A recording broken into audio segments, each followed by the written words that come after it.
சுவையான மஷ்ரூம் தொன்னை பிரியாணி எப்படி செய்கிறதுன்னு பார்க்கலாம். அதுக்கு தேவையான பொருட்கள்: வெங்காயம், சின்ன வெங்காயம் ஒரு 15, பெரிய வெங்காயம் ஒரு 3-4, தக்காளி 2, முந்திரி, பச்சை மிளகா 5-6, அப்புறம் அந்த தாளிக்கிறதுக்கு பட்டை இலை, பட்டை, நட்சத்திர சோம்பு, ஏலக்காய், கிராம்பு இதெல்லாம் எடுத்து வச்சுருக்கேன்.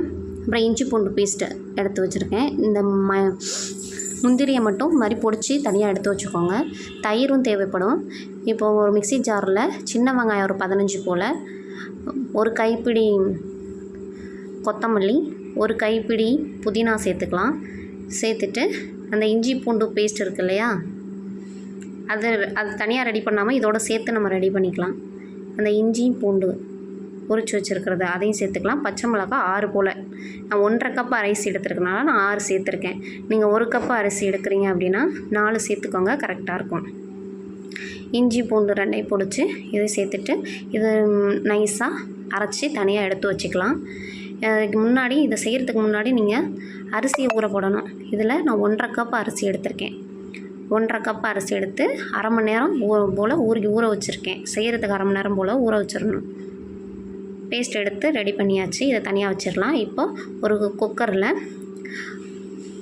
2.5 ஸ்பூன் ஆயிலு, அதுக்கு ஈக்குவலாக 2.5 ஸ்பூனு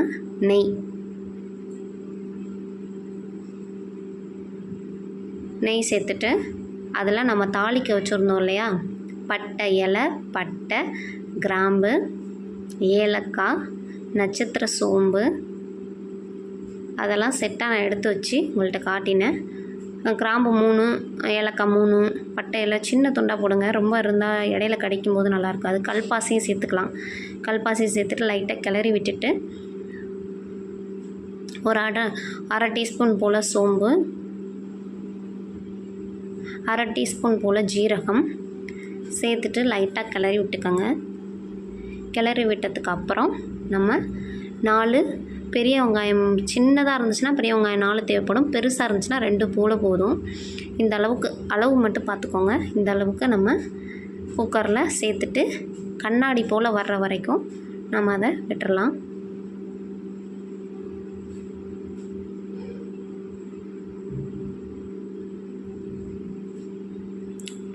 இந்த மாதிரி வறுபட்டதுக்கப்புறம் நம்ம அரைச்சி வச்ச பேஸ்ட் இருக்குது இல்லையா, அதை சேர்த்துட்டு பச்சை வாசனை போகிற வரைக்கும் அதை வதக்கிக்கலாம்.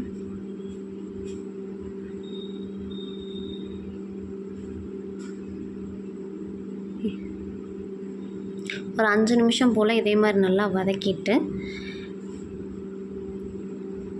அப்புறம் நம்ம பொடிச்சு வச்சுருக்கிற அந்த முந்திரி இதை நம்ம சேர்த்து கூட அரைக்கலாம். ஆனால் இது கொஞ்சம் கொஞ்சம் கடிபடும் போது அதோடய டேஸ்ட் நல்லாயிருக்கும். அதனால் தனியாக 1 பாதியமாக அரைச்சி எடுத்துக்கிட்டேன். நீங்கள் அந்த மிக்சர் ஜாரில் போடும்போது முந்திரியும் போட்டு கூட சேர்த்து அரைச்சி போட்டுக்கலாம். இது நல்லா வறுந்ததுக்கப்புறம் ஒரு தக்காளி, பெரிய தக்காளினா ஒரு தக்காளி, சின்ன தக்காளினா 1.5 to 2 போட்டு அது ரொம்ப மசிய தேவையில்லை, ஓரளவுக்கு வதங்கினதுக்கப்புறம் இந்த ஸ்டேஜில் நம்ம காளான் சேர்த்துடலாம். நான் 300 கிராம் காளான் எடுத்திருக்கேன். நீங்கள் 400, 500 கிராம் அந்த மாதிரி நிறைய காளான் சேர்க்கும்பொழுது உங்களுக்கு டேஸ்ட் இன்னும் நல்லாயிருக்கும். இந்த மாதிரி இருக்குது. நல்லா வதங்கி காளான்லேருந்தே நல்லா தண்ணி விடும் பார்த்துக்கோங்க. அதை நல்லா கிளறி விட்டுட்டு இந்த ஸ்டேஜில் நம்ம உப்பு சேர்த்துடலாம். உப்பு அப்போ தான் நம்ம கல் உப்பு சேர்க்குறேன்னா, அதனால் இந்த ஸ்டேஜில் சேர்த்தா தான் கரையும். லேட்டாக சேர்த்தா அப்புறம் கரையாது. அதனால் இந்த ஸ்டேஜ்லேயே நான் போட்டு வதக்கி விட்டுட்டேன். நீங்கள் நைஸ் உப்புன்னா லேட்டாக கூட சேர்த்துக்கலாம், குக்கர் மூடுறதுக்கு முன்னாடி. இப்போது 4 ஸ்பூன், இந்த ஸ்பூன் சின்ன ஸ்பூன் தான், அதனால் 4 ஸ்பூன் தயிர் ஊற்றிக்கிட்டேன். நீங்கள் அளவு பார்த்துக்கோங்க. ஒரு 1/4 கப் போல் தயிர் சேர்த்துக்கலாம். ரொம்ப புளிச்ச தயிர் எடுத்துக்காதீங்க, அப்புறம் ரொம்ப புளிக்கும். போட்டு கலரி விட்டுட்டு இப்போ நம்ம அதுக்கு தேவையான மசாலா 1/4 ஸ்பூன் போதும் மஞ்சள்தூள், 1 ஸ்பூன் பிரியாணி மசாலா, வீட்டில் அரைச்ச குழம்புத்தூள் 1 ஸ்பூன் இந்த மாதிரி போட்டுக்கிறேன். இந்த மாதிரி குழம்புத்தூள் இல்லை அப்படின்னா ஒரு அரை ஸ்பூன் மல்லித்தூள், அரை ஸ்பூன் மிளகாய்த்தூள் சேர்த்துக்கோங்க. இல்லைன்னா மல்லித்தூள் கொஞ்சம் கூடுதலாக கூட சேர்த்துக்கலாம், 1 ஸ்பூன் கூட சேர்த்துக்கலாம்.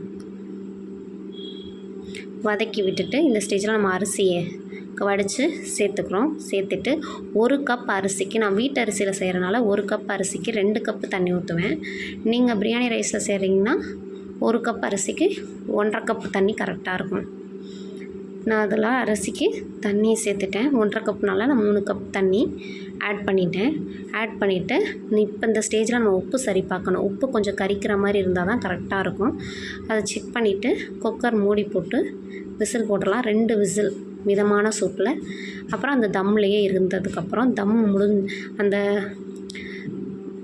ப்ரெஷர்லாம் இறங்கினதுக்கப்புறம் ஓப்பன் பண்ணி பார்த்திங்கன்னா இந்த மாதிரி பிரியாணி அருமையாக ரெடியாக இருக்குது பாருங்கள். நல்லா டேஸ்ட்டாக கரெக்டாக பக்குவமாக ரெடியாக இருக்குது. வீட்டு அரிசிலேயே நம்ம செய்யலாம். ஒவ்வொரு டைமும் இதுக்காக பிரியாணி ரைஸ் நம்ம வாங்கணும்னு இல்லை, இதுவுமே சூப்பராக இருக்கும். இதுக்கு நான் சைடிஷ்ஷாக தயிர் வெங்காயமும் முட்டையும் பொரிச்சுக்கிட்டேன்.